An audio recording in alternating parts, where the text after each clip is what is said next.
स्वागत दोस्तों आपका अपने चैनल पर। इस वक्त की बड़ी खबर के साथ आगे सामने मौजूद है, जहां पर चलेंगे सबसे पहले सबसे बड़ी अपडेट आपको बताएंगे दोस्तों। एनडीए गठबंधन के अंदर भारतीय जनता पार्टी और उसके सहयोगी के बीच में इस तरीके से तलवारें खिंची पड़ी है दोस्तों कि हाई कोर्ट तक बीजेपी को घसीटने की नौबत आ गई है। दोस्तों बताएंगे एनडीए गठबंधन की कौन सी पार्टी ने ये बड़ा कदम उठाया है दोस्तों। इसी के साथ में चलेंगे एक और बड़ी खबर की तरफ, जहां पर मल्लिकार्जुन खड़गे सीडब्ल्यूसी की 85 साल बाद होने वाली बैठक के लिए जैसे ही एयरपोर्ट पर पहुंचे दोस्तों, भारी भीड़ के कारण निकल नहीं पाए। बताएंगे कहां पर समर्थकों ने एयरपोर्ट को ही घेर लिया दोस्तों और जोरदार तरीके से मशक्कत देखने को मिली है। इसी के साथ में चलेंगे एक और बड़ी अपडेट की तरफ, जहां पर नरेंद्र मोदी के आह्वान पर बीजेपी के द्वारा जीएसटी को लेकर जीएसटी बचाओ अभियान चल रहा था दोस्तों, लेकिन इस दौरान बीजेपी के विधायक और ब्लॉक प्रमुख के समर्थकों में जमकर मारपीट हुई है, कुर्सियां तोड़ी गई, पत्थर फेंके गए। बताएंगे कौन से राज्य के अंदर बीजेपी के कार्यक्रम में जोरदार हंगामा हुआ है दोस्तों। इसी के साथ में जो राहुल गांधी ने वादा उसे उनकी सरकार ने इंप्लीमेंट कर दिया है दोस्तों। बताएंगे कौन सा ये बड़ा वादा था। इसी के साथ में एक एक करके चलेंगे आज की सारी बड़ी अपडेट की तरफ, लेकिन उससे पहले अगर आप भी मानते हैं दोस्तों कि एनडीए गठबंधन कोई आपसी गठबंधन नहीं है बल्कि लड़ाई का अखाड़ा है, तो इस वीडियो को लाइक करके लाल बटन दबाकर चैनल को सब्सक्राइब करके बेल आइकन दबाकर कमेंट बॉक्स में अपनी राय जरूर लिखकर बताएगा दोस्तों। और ज्यादा से ज्यादा वीडियो को शेयर कीजिएगा ताकि पल पल की पूरी अपडेट आप लोगों तक लगातार इसी तरीके से पहुंचती रहे दोस्तों। चलते हैं सबसे पहले सबसे बड़ी ब्रेकिंग न्यूज अपडेट की तरफ, जहां पर एक महीने पहले दिल्ली के अंदर एक बड़ा कार्यक्रम किया गया था दोस्तों। इस कार्यक्रम का आयोजन किया था भारतीय जनता पार्टी की उत्तर प्रदेश सरकार के मंत्री संजय निषाद ने दोस्तों। संजय निषाद ने बीजेपी को छोड़कर उत्तर प्रदेश की सारी एनडीए गठबंधन की पार्टियों को एक कार्यक्रम में बुलाया था दोस्तों। और निषाद समाज का ये राष्ट्रीय अधिवेशन था, 10वां राष्ट्रीय अधिवेशन, जहां पर सारी एनडीए गठबंधन की उत्तर प्रदेश की पार्टी मौजूद रही और बीजेपी को बुलाया नहीं गया दोस्तों। यहां पर तालकटोरा स्टेडियम में निषाद, केवट, मल्लाह, बिंद, कश्यप और अन्य समुदाय के लोगों को एकजुट करके आरक्षण की मांग को लेकर एक नया मोर्चा खोला गया दोस्तों। इसके बाद उत्तर प्रदेश के अंदर भारतीय जनता पार्टी की सहयोगी पार्टी ने अलग अलग जाति समूह के मुद्दे को लेकर बीजेपी को चौतरफा घेरना शुरू कर दिया दोस्तों। उसके बाद से भारतीय जनता पार्टी पर ओपी राजभर की पार्टी ने दबाव बनाना शुरू कर दिया। अपना दल एस यानी केंद्रीय मंत्री अनुप्रिया पटेल की पार्टी ने दबाव बनाना शुरू कर दिया दोस्तों। ये सारी की सारी पार्टी पिछड़ा वर्ग समाज के लोगों को एकजुट करने के लिए जगह जगह जातिगत सम्मेलन कर रही थी दोस्तों। ऐसे में भारतीय जनता पार्टी की उत्तर प्रदेश सरकार ने एक ऐसा फैसला लिया दोस्तों जिससे एनडीए गठबंधन की आपसी विवाद खुलकर सबके सामने आ गया है और हाईकोर्ट तक की नौबत आ गई है। दरअसल खबर यह है कि उत्तर प्रदेश के अंदर उत्तर प्रदेश में बीजेपी सरकार ने एक बड़ा फैसला लेते हुए राज्य के अंदर सार्वजनिक जगह पर जाति लिखने और जाति के आधार पर रैली करने पर रोक लगा दी दोस्तों। और इसके बाद योगी सरकार के एनडीए गठबंधन की पार्टी के नेता और मंत्री फायर हो गए दोस्तों। आपको बता दें कि योगी सरकार के कैबिनेट मंत्री संजय निषाद ने इसे लेकर नाराजगी जताते हुए कहा कि वो हाईकोर्ट का दरवाजा खटखटाएंगे। उन्होंने कहा कि जाति नहीं लिखेंगे तो कौन जानेगा, कौन पहचानेगा। देश में जातियों का गौरवशाली इतिहास रहा है, उन्हें सम्मान मिलना चाहिए। वहीं संजय निषाद के इस बयान को लेकर यूपी की राजनीति में और ज्यादा हलचलें मच गई है दोस्तों। इस पर अलग अलग पार्टियों की प्रतिक्रिया सामने आई है, लेकिन योगी सरकार के खुद के कैबिनेट मंत्री अपनी सरकार के लिए गए फैसले को हाईकोर्ट में चुनौती देने का खुला चैलेंज दे रहे हैं दोस्तों। और इसके बाद ऐसा लग रहा है कि एनडीए गठबंधन में आपसी विवाद के बाद अब कोर्ट का दरवाजा खटखटाने तक की नौबत आ गई है। और आप लोग जानते हैं कि यह फैसला क्यों लिया गया है दोस्तों। दरअसल एनडीए गठबंधन की पार्टियां छोटे छोटे जाति समूह के लोगों की बैठकें कर रहे हैं और बीजेपी के खिलाफ गोलबंदियां हो रही है दोस्तों। यही बड़ा कारण है कि सभाएं रोकने के लिए, जाति आधारित सभाएं रोकने के लिए यह प्रयास किया जा रहा है। दो शब्द इस पूरे मामले पर लिखकर जरूर बताएगा दोस्तों। अखिलेश यादव, चंद्रशेखर आजाद और तमाम बड़े नेताओं ने भी इस पर प्रतिक्रिया दी है। अगर आप भी मानते हैं कि एनडीए में इस तरीके से कोर्ट जाने की धमकी देना और विवाद धीरे धीरे करके एनडीए गठबंधन की फूट को और ज्यादा बड़ा करेगा, तो अपनी राय जरूर लिखकर बताएगा दोस्तों। ज्यादा से ज्यादा वीडियो को शेयर कीजिएगा पूरे मामले पर। अगर आप भी कोई राय देना चाहते हैं तब भी लिखकर जरूर बताएगा। चलते हैं एक और बड़ी खबर की तरफ, जहां पर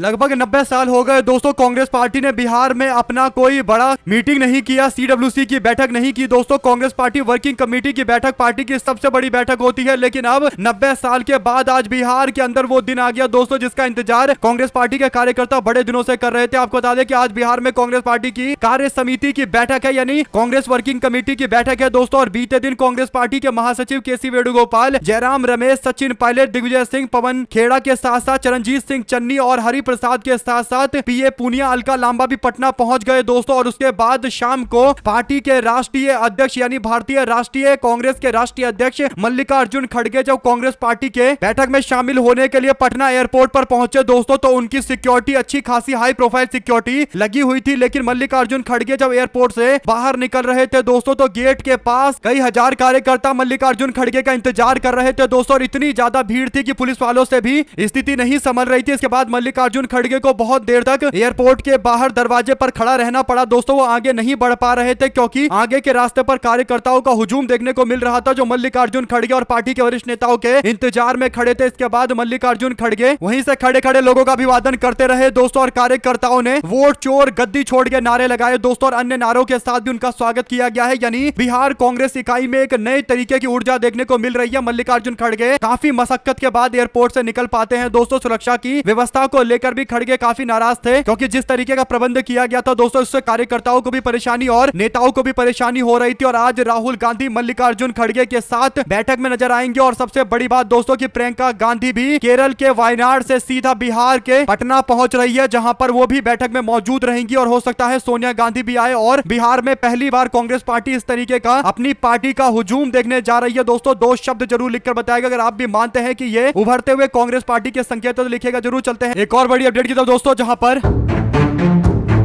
उत्तराखंड के अंदर पेपर लीक के मामले को लेकर बच्चे जोरदार तरीके से प्रोटेस्ट कर रहे हैं दोस्तों। छात्रों के आंदोलन को लेकर राहुल गांधी ने उनका साथ देते हुए कहा कि भारत में युवाओं की सबसे बड़ी समस्या बेरोजगारी है और इसका सीधा रिश्ता वोट चोरी से जुड़ता है। यानी वोट चोरी और भारत के युवाओं की बेरोजगारी दोनों जुड़े हुए मुद्दे हैं। पहली बार राहुल गांधी ने इस तरीके का एक बयान दिया है दोस्तों। वो कहते हैं कि जब कोई सरकार जनता का विश्वास जीतकर सत्ता में आती है तो उसका पहला कर्तव्य होता है कि ये युवाओं को रोजगार के अवसर प्रदान करे। लेकिन बीजेपी चुनाव ईमानदारी से नहीं जीतती तो वोट चोरी और संस्थानों को कैद करके सत्ता में बने रहते हैं। इसलिए बेरोजगारी 45 साल के उच्चतम स्तर पर पहुंच गई है। राहुल गांधी की इस बात से क्या आप इत्तेफाक रखते हैं दोस्तों, या फिर आप लोगों की कोई और राय है? जो भी आपको लगता है लिखकर जरूर बताएगा। चलते हैं एक और बड़ी अपडेट की तरफ दोस्तों, जहां पर नरेंद्र मोदी अचानक से रविवार को एक भाषण देने के लिए आते हैं। सबको लगता है कुछ बड़ा ऐलान होगा, लेकिन हर बार की तरह नरेंद्र मोदी फिर वही भारतीय जनता पार्टी के कार्यक्रम और बीजेपी सरकार के कार्यक्रम को लॉन्च करते हुए जीएसटी बचत उत्सव मनाने के लिए बोल रहे थे दोस्तों। पार्टी के कार्यकर्ताओं ने मनाना शुरू भी कर दिया, लेकिन कुछ इस तरीके से मना दोस्तों की आपस में ही नेता एक दूसरे का सर फोड़ते दिखाई दिए। दरअसल खबर गोंडा से सामने आई है। उत्तर प्रदेश के गोंडा के अंदर बीजेपी जीएसटी धन्यवाद कार्यक्रम का आयोजन कर रही थी दोस्तों। इस दौरान बीजेपी के विधायक और ब्लॉक प्रमुख के समर्थक आपस में इस तरीके से भिड़ गए कि एक दूसरे पर मारपीट करने लगे, कुर्सियां तोड़ी गई दोस्तों और पत्थर फेंके गए। यानी इतना उत्साह था जीएसटी को लेकर कि जीएसटी में थोड़ी सी गिरावट आई है कि एक दूसरे पर हाथापाई करने लगे, कुर्सियां तोड़ने लगे, पत्थर फेंक फेंक कर खुशियां मनाने लगे दोस्तों। यानी प्रधानमंत्री चाह रहे थे कि जीएसटी बचत पर खुशियां मननी चाहिए, उत्साह मनना चाहिए था। भाजपा वाले एक अलग ही तरीके का उत्साह मना रहे हैं, आपस में ही कलेश करके उत्साह मनाया जा रहा है। अगर आप भी मानते हैं कि इस तरीके का उत्साह और भी कई बीजेपी के कार्यक्रम में देखने को मिलेगा तो लिखकर जरूर बताएगा दोस्तों। और ज्यादातर लोगों को तो पता भी नहीं है कि आखिर ये हुआ क्या है, कौन सा जीएसटी कम कर दिया जो जनता के ऊपर कोई फर्क ही नहीं पड़ा और भाजपा के लोग उत्सव मना रहे हैं। भाजपा के गोरखपुर के सांसद तो इस हद तक चले गए दोस्तों, तो कहने लगे कि अब सामान के दाम आधे हो गए हैं, यानी 50% का डिस्काउंट बता रहे हैं। आप लोग दो शब्द जरूर लिखकर बताइएगा दोस्तों। चलते हैं एक और बड़ी अपडेट की तरफ, जहां पर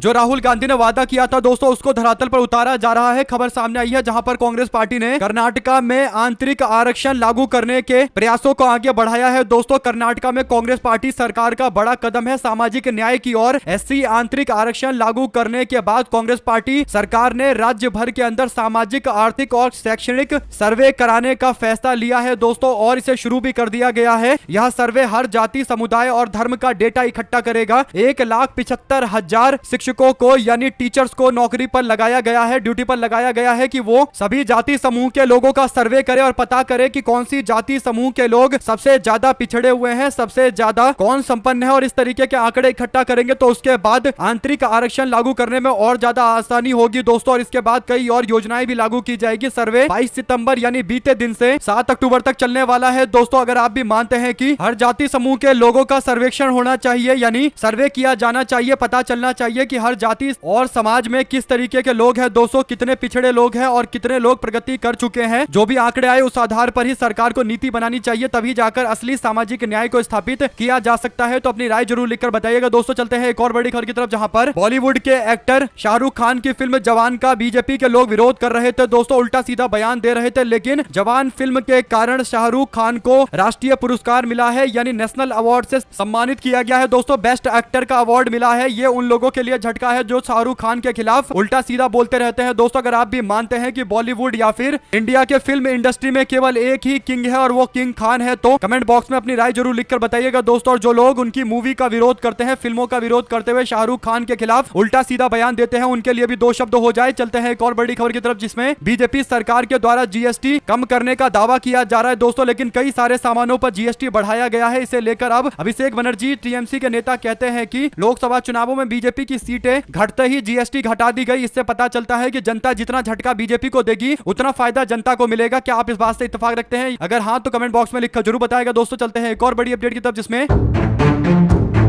बिहार के नरकटिया विधानसभा क्षेत्र के पूर्व विधायक और जनता दल यूनाइटेड के नेता नीतीश सरकार में मंत्री रहे श्याम बिहारी प्रसाद ने आखिरकार जनता दल यूनाइटेड को टाटा अलविदा बाय बाय बोलते हुए कांग्रेस पार्टी को नमस्कार बोलते हुए एंट्री ली है दोस्तों। खबर है कांग्रेस पार्टी के वरिष्ठ नेताओं ने श्याम बिहारी को अपनी पार्टी में शामिल करवाया है। उन्होंने जनता दल यूनाइटेड छोड़ने से पहले बोला कि जनता दल यूनाइटेड में मेरी उपेक्षा की जा रही है। नीतीश सरकार के वरिष्ठ मंत्री रहे हैं दोस्तों। इससे पहले गोविंदगंज में 2 बार की विधायक मीना द्विवेदी ने भी जनता दल यूनाइटेड छोड़ दिया था, जनसुराज पार्टी में शामिल हो गई थी। तो ऐसा लग रहा है कि जेडीयू पार्टी को टारगेट करते हुए सारी पार्टियां धीरे धीरे करके खाली करती जा रही है दोस्तों। वैसे भी जेडीयू के नेताओं को पता है कि अब जनता दल यूनाइटेड में कोई भविष्य तो है नहीं। नीतीश कुमार का कुछ पता नहीं है कि वो कब तक राजनीति करेंगे, क्योंकि उनके स्वास्थ्य को लेकर बोला जा सकता है कि वो सही नहीं है। और अगर नीतीश कुमार राजनीति से दूर होते हैं दोस्तों, तो जनता दल यूनाइटेड में कोई ऐसा नेता नहीं है जो नीतीश की जगह ले पाए। इसीलिए जेडीयू वाले अपना भविष्य देखते हुए दूसरी पार्टियों का रुख कर रहे हैं। क्या आप इस बात से इत्तेफाक रखते हैं या फिर आप लोगों की कोई और राय है दोस्तों, कुछ और मानना है? जो भी आपको लगता है लिखिएगा जरूर। चलते हैं एक और आपके लिए बड़ी अपडेट लाए हैं दोस्तों, जहां पर कुछ दिनों पहले आपने देखा था कि सोशल मीडिया पर एक वीडियो वायरल हुआ था दोस्तों, जिसमें न्यूज डिबेट के दौरान भारतीय जनता पार्टी के राष्ट्रीय प्रवक्ता गौरव भाटिया केवल कुर्ता पहनकर बैठे हुए थे दोस्तों, बिना पजामे के आए हुए थे। इस मामले को लेकर लोगों ने सोशल मीडिया पर इनका जमकर मजाक उड़ाया दोस्तों, और जमकर मीम्स बनाए गए, हंसी मजाक हुआ, पोस्ट बनाए गए। इस मामले पर गौरव भाटिया ने सोशल मीडिया के खिलाफ कार्रवाई करने के लिए, यानी सोशल मीडिया से वायरल हो रहे पोस्ट को हटाने की मांग करने के लिए दिल्ली हाईकोर्ट का दरवाजा खटखटाया है दोस्तों। खुद पेशे से वकील हैं, तो दिल्ली हाईकोर्ट याचिका दाखिल करते हुए मांग कर रहे हैं कि इन पोस्ट को हटाया जाना चाहिए, जिसमें उनका मजाक उड़ाया जा रहा है कि वो टीवी चैनल पर केवल ऊपर कुर्ता पहनकर आए हैं। इस पूरे मामले पर आप लोगों की क्या प्रतिक्रिया है दोस्तों, लिखकर जरूर बताएगा। चलते हैं एक और बड़ी अपडेट की तरफ, जिसमें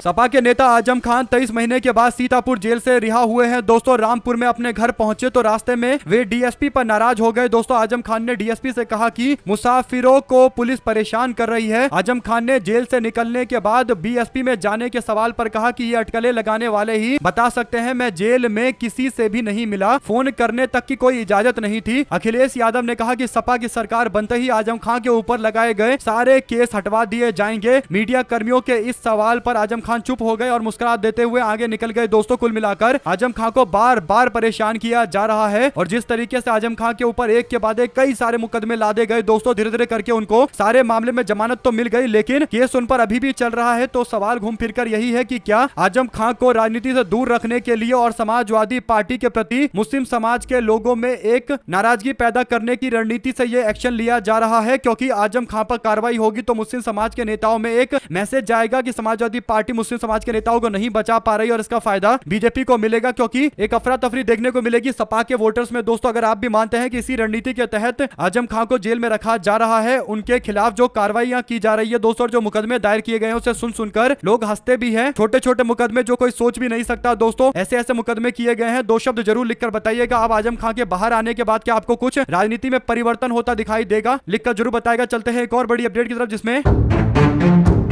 नीतीश सरकार के मंत्री अशोक चौधरी जो लगभग सारी पार्टियों में अपना एक दबदबा रखते हैं दोस्तों, चिराग पासवान की पार्टी से उनकी बेटी सांसद है, उनके दामाद आरएसएस से जुड़े हुए हैं और परिवार के अन्य लोग भी कई अलग अलग पार्टियों से जुड़े हुए हैं दोस्तों, खुद भी वो जनता दल यूनाइटेड से जुड़े हुए हैं। तो ऐसे में प्रशांत किशोर ने उनके परिवार के ऊपर 200 करोड़ की जमीन खरीदने का आरोप लगाया दोस्तों। इस मामले में अशोक चौधरी ने बिना शर्त माफी मांगने को कहा। उन्होंने नोटिस में कहा कि प्रशांत किशोर की ओर से लगाए जा रहे आरोप भ्रामक और तथ्यहीन है, उनकी घबराहट और बौखलाहट को दिखाता है। इस पूरे मामले पर दोस्तों प्रशांत किशोर की पार्टी जनसुराज ने कहा है कि उनके नेता प्रशांत किशोर के माफी मांगने का कोई सवाल ही नहीं खड़ा होता। उन्होंने जो सबूत दिए हैं उन सबूतों पर प्रति उत्तर देने के लिए दूसरे सबूत पेश करने चाहिए। अशोक चौधरी को इस तरीके के मानहानि का 100 करोड़ का मुकदमा करके उन्हें लग रहा है कि वो दबा लेंगे, तो ऐसी कोई बात नहीं है, दबने वाले नहीं है। और वैसे भी दोस्तों प्रशांत किशोर ने जो आरोप लगाए हैं उसमें कुछ ना कुछ तो तथ्य जरूर है, क्योंकि बिना डॉक्यूमेंट के कोई आकर तो ऐसी बातें बोलेगा नहीं। सबको पता है कि कानूनी कार्रवाई हो सकती है, तो जरूर उनके दस्तावेज में कुछ ना कुछ मजबूती है, जिसके कारण अशोक चौधरी को अब 100 करोड़ का नोटिस भेजना पड़ा है। आप क्या कहना चाहते हैं दोस्तों पूरे मामले पर? अगर आप भी मानते हैं कि धीरे धीरे करके एनडीए गठबंधन के और भी कई लोग एक्सपोज हो रहे हैं तो लिखिएगा जरूर। चलते हैं एक और बड़ी अपडेट की तरफ दोस्तों, जहां पर न जाने देश को कहां ले जाया जा रहा है दोस्तों। दरअसल आशाराम जो जेल में बंद है उसकी फोटो लगाकर एक सूरत के अस्पताल में, सरकारी अस्पताल में पूजा अर्चना की गई है दोस्तों, पूजा आरती की गई। इस मामले को लेकर अब प्रशासन ने संज्ञान लेते हुए कार्रवाई की है। आपको बता दें कि सूरत के सरकारी अस्पताल में आशाराम की पूजा आरती की गई। सीनियर डॉक्टर और स्टाफ के कई और लोग इसमें शामिल थे दोस्तों। मामले के खुलासे के बाद सिक्योरिटी गार्ड को सजा दी गई है। अगर आप भी मानते हैं कि ये मामला काफी बड़ा है और ऐसे में उन लोगों के खिलाफ भी कार्रवाई की जानी चाहिए जो लोग इसमें सीधे जुड़े हुए हैं। एक ऐसा व्यक्ति जो एक बड़े अपराध में जेल में बंद है दोस्तों, इसके बावजूद पूजा करके वो भी सरकारी अस्पताल में, कहीं ना कहीं भारतीय न्याय प्रणाली का अपमान किया जा रहा है दोस्तों। और एक जेल में बंद व्यक्ति की महिमा मंडन करने का ये नया कल्चर शुरू किया जा रहा है, जिसका विरोध किया जाना चाहिए दोस्तों। जो भी आपकी राय है लिखकर जरूर बताएगा। इस पूरे मामले पर 2 शब्द जरूर लिखेगा। चलते हैं एक और बड़ी अपडेट की तरफ, जिसमें इलाहाबाद उच्च न्यायालय के उत्तर प्रदेश में सहायता प्राप्त 558 मदरसों के खिलाफ राष्ट्रीय मानवाधिकार आयोग यानी एनएचआरसी के आदेश के बाद लखनऊ स्थित आर्थिक अपराध शाखा के द्वारा जांच पर रोक लगा दी गई है दोस्तों। आपको बता दें कि उच्च न्यायालय यानी हाईकोर्ट की ओर से यह आदेश दिया गया था। दरअसल दोस्तों एक व्यक्ति ने इस पूरे मामले पर शिकायत की थी और मदरसों के खिलाफ की गई शिकायत के ऊपर कार्रवाई करते हुए एनएचआरसी ने दखल देने की कोशिश की। हालांकि कोर्ट ने इस पर रोक लगाकर मदरसे में पढ़ने वाले बच्चों को राहत पहुंचाई है दोस्तों। इसी के साथ में उत्तराखंड के अंदर परीक्षा की निरस्ती की मांग को लेकर छात्र प्रदर्शन कर रहे हैं। उत्तराखंड के बीजेपी की सरकार और मुख्यमंत्री के खिलाफ मोर्चा खोलते हुए लोग पुष्कर धामी से इस्तीफे की मांग करते हुए नारेबाजी कर रहे हैं। इससे एक बात कंफर्म हो गई है दोस्तों कि उत्तराखंड के अंदर भाजपा के प्रति, भाजपा के खिलाफ एक जबरदस्त तरीके का माहौल है। 2 शब्द जरूर लिखकर बताइएगा। चलते हैं एक और अपडेट की तरफ, जिसमें समाजवादी पार्टी के राष्ट्रीय अध्यक्ष अखिलेश यादव ने मंगलवार को भारतीय जनता पार्टी के एक सांसद के जीएसटी को लेकर दिए गए बयान पर तंज कसते हुए कहा कि जनता ऐसे लोगों को साथ में बाजार लेकर जाए और इनके झूठ की पोल खोले। अखिलेश यादव ने कहा कि जीएसटी के नाम पर उदाहरण के साथ सब चीजों का रेट 50% बताने वाले ऐसे लोग हैं जिन्हें कुछ भी नहीं पता। यानी उनका निशाना दोस्तों गोरखपुर के सांसद रवि किशन के ऊपर है। अखिलेश आगे कहते हैं कि ये झूठे भले ना हो लेकिन अज्ञानी जरूर है। अभी इनके पास दिल्ली या वित्त मंत्री जी की तरफ से समझाइश के रूप में डपटाई का फोन आता होगा। ऐसा फोन लखनऊ से नहीं आएगा क्योंकि उधर भी हाल ऐसा ही है। जनता ऐसे लोगों को साथ में बाजार लेकर जाए और इनके झूठ की पोल खोले तो इनकी अकल ठिकाने आएगी। बीजेपी मुंह पर झूठ बोलने का ब्रह्मांड रिकॉर्ड बना रही है। ऐसे में दोस्तों अखिलेश यादव की बात एकदम सही है। आप लोग भी जानते हैं कि जीएसटी के जो रेट कम किए गए हैं वो ऐसे रेट कम किए गए हैं कि कुछ चीजों पर कम है लेकिन कुछ चीजों पर बढ़ाकर 18% तक कर दिया गया है। यानी 12% के स्लॉट वाले जो कई सारी ऐसी चीजें हैं जिन्हें बढ़ाकर 18% के स्लॉट में डाल दिया गया है। तो ऐसा नहीं है कि दाम केवल कम किया गया है, कई चीजों पर बढ़ाया भी गया है दोस्तों। तो कुल मिलाकर बैलेंस करने की कोशिश की गई है, लेकिन भाजपा के लोग ऐसे जश्न मना रहे हैं जैसे बहुत बड़ी छूट जनता को दे दी गई है। अगर आप भी मानते हैं कि जीएसटी को लेकर ज्यादातर बीजेपी के नेताओं को पता भी नहीं है कि आखिर जीएसटी में हुआ क्या है, वो केवल आकर प्रचार कर रहे हैं और यही हाल है इनका। गोरखपुर के सांसद का जो 50% की छूट बता रहे हैं दोस्तों, जो 50% का जीएसटी भारत में कहीं लागू होता भी नहीं है, मैक्सिमम 40% का स्लैब होता है 700-200। अयोध्या में बाबरी मस्जिद की जगह बनने वाले मस्जिद का नक्शा खारिज कर दिया गया है। ये मस्जिद राम मंदिर से करीब 25 किलोमीटर दूर सोहावल तहसील के धन्नीपुर गांव में प्रस्तावित था दोस्तों, लेकिन अयोध्या विकास प्राधिकरण यानी ADA ने मस्जिद के लेआउट प्लान को खारिज कर दिया दोस्तों। कई सरकारी विभागों की ओर से अनिवार्य अनापत्ति प्रमाण पत्र यानी NOC जारी नहीं किया गया था। इसी को आधार बनाकर ये कार्रवाई की गई है। आप लोग इस पूरे मामले में अपनी प्रतिक्रिया जरूर दीजिएगा दोस्तों। साथ साथ दुनिया भर के सारे देश अमेरिका के राष्ट्रपति डोनाल्ड ट्रंप के द्वारा बीते दिन दिए गए भाषण के बारे में विचार कर रहे थे दोस्तों और सुन रहे थे भाषण की डोनाल्ड ट्रंप क्या बोलते हैं। ऐसे में UNGA यानी यूनाइटेड नेशन जनरल असेंबली, जिसे संयुक्त राष्ट्र के महासभा के तौर पर जाना जाता है दोस्तों, वहां पर भाषण दे रहे थे। सारे देश उनकी बातें सुन रहे थे और इस दौरान ट्रंप कहते हैं कि भारत चीन को यूक्रेन युद्ध के लिए मैं जिम्मेदार बताता हूं। भारत और चीन यूक्रेन युद्ध को समर्थन कर रहे हैं, उसे बढ़ाने में इन दो देशों का हाथ है। यानी दोस्तों सोचिए कि अमेरिका भारत के खिलाफ कितनी गंभीर आरोपें लगा रहा है, कितने आरोप बार बार मढ़ रहा है दोस्तों। चाइना और रसिया का, रूस का तो समझ में आता है कि दोनों के संबंध भाईचारे वाले हैं, दोनों एक दूसरे से तगड़ा व्यापार करते हैं, बिजनेस करते हैं, उनको आपस में एक दूसरे से डील करने में फायदा भी है। लेकिन भारत की बात करें तो भारत केवल रूस से तेल खरीदता है दोस्तों, और तेल खरीदने के बाद ट्रंप ने भारत के ऊपर यूक्रेन के युद्ध में रसिया का साथ देने का आरोप लगाया दोस्तों। यानी युद्ध नहीं खत्म हो रहा, कारण भारत को बताया जा रहा है और खुले में डोनाल्ड ट्रंप ये बोलकर चला गया दोस्तों। ऐसे में अगर आप भी मानते हैं कि बीजेपी सरकार की विदेश नीति एकदम शून्य पटक सन्नाटा है और बार बार ट्रंप दुनिया भर के अंदर भारत को इस तरीके से अपमानित कर रहा है दोस्तों, जिसका जवाब मुंह तोड़ जवाब दिया जाना जरूरी है, ये काफी ज्यादा हो चुका है। अगर आप भी मानते हैं कि भारत की जो छवि बनी थी दोस्तों, उस पर काफी ज्यादा नुकसान ट्रंप के द्वारा पहुंचाया जा रहा है। और दुखद बात यह है कि बीजेपी के लोग जो केंद्र में बैठे हुए हैं और विदेश नीति चलाते हैं भारत की, वे लोग इस पर उस तरीके से जवाब नहीं दे रहे कि दुनिया में मैसेज जाए कि ट्रंप गलत बोल रहा है। भारत कभी भी किसी युद्ध का समर्थन नहीं करता। अगर आप भी मानते हैं दोस्तों कि बीजेपी की विदेश नीति ऐसी है दोस्तों जिससे भारत की छवि खराब हो रही है और इस पर बोला जाना जरूरी है, अगर आप भी इस बात से इत्तेफाक रखते हैं तो कमेंट बॉक्स में अपनी राय जरूर लिखकर बताइएगा दोस्तों। ज्यादा से ज्यादा वीडियो को शेयर कीजिएगा ताकि अपडेट आप तक लगातार सारी पहुंचती रहे। बहुत बहुत धन्यवाद। जय हिंद।